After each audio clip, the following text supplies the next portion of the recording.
فعلا أيها الإخوة، الشعب العربي شعب واحد، والجيش العربي جيش واحد، ولن يفرق بيننا الاستعمار أو أعوان الاستعمار. The 1967 Six-Day War is referred to by Arabs as the Naksa, the setback. It was a humiliating defeat for Arab powers and a major victory for Israel. It marked the beginning of 50 years of occupation of Jerusalem, the West Bank, Gaza and the Golan Heights in Syria, radically reshaping the destiny of the Middle East. On May 13, 1967, Soviet intelligence informed Egypt that Israeli forces were building up near the Syrian border. The following day, the symbol of Arab nationalism, Egyptian President Gamal Abdel Nasser, ordered 130,000 Egyptian troops to move into the Sinai Peninsula along Israel's borders. The intent was to prevent an invasion of Syria, rather than to attack Israel. As tensions escalated on May 16, Nasser ordered the withdrawal of UN peacekeeping forces from Sinai. 6 days later, the Egyptian president closed the Taran Straits, blocking ships from entering Israel's port of Eilat. Confident of their military superiority, Egyptian and Arabs celebrated Abdel Nasser's actions. What they didn't know was that Israel's army was better equipped and ready for war. In Israel, the media compared the Arabs to the Nazis, triggering memories of the Holocaust and fueling anti-Nasser sentiments. Fearing war, US President Lyndon Johnson warned both sides not to be the first to strike. The Egyptian-led Arab powers, fearing a US invasion, stood down. To their surprise, on June 5th at 7:45 a.m., the well-rehearsed Israeli aerial assault Operation Focus kicked off. By midday on June 5th, 200 Israeli jets had struck 18 Egyptian airfields, destroying more than 80% of the country's air force, before they even managed to get off the ground. However, Cairo made fake announcements claiming an Egyptian victory to rally its Arab neighbors to join the war effort. Syria, Jordan, and Iraq followed suit and started deploying their air forces to strike Israeli targets.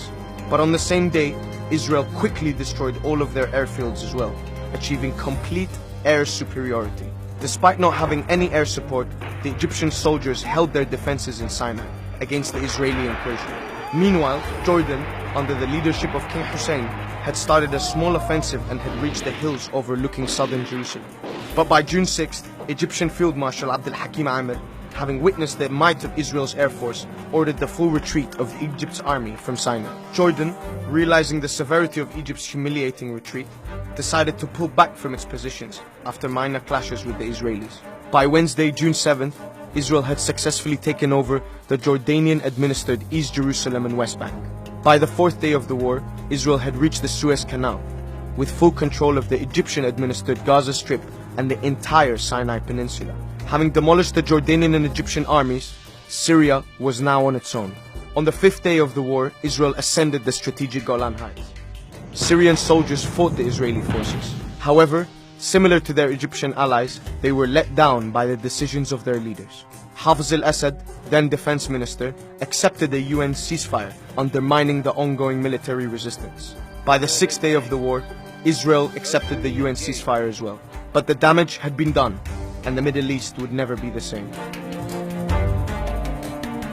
Israel tripled in size. Arab armies and nationalism were crippled as a broken Egyptian president tried to resign in shame. فإنني على استعداد لتحمل المسؤولية كلها، ولقد اتخذت قراراً أريدكم جميعاً أن تساعدوني عليه.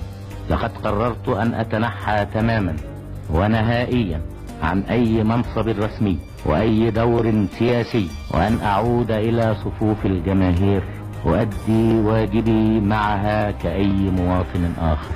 Israel had proved its superiority and its army created a mythical aura, propelled by Arab leaders trying to hide their failures. Israel had gained administration of 1 million Palestinians in the West Bank and Gaza. Israeli settlements in the West Bank were built with more settlements in Egypt's Sinai and Syria's Golan Heights also under construction. Israel, taking advantage of Arab weakness, was not willing to give up its gains, using religious justification for their occupation of the lands. With its newfound power, Israel refused to comply with the international community. Palestinians had realized Arab powers could not protect them and went on to create their own national liberation movements that also failed to achieve their desired goal. Ultimately, the Six-Day War scarred the Arab psyche, paving the way for an overzealous Israeli leadership. And to this day, border issues remain unresolved.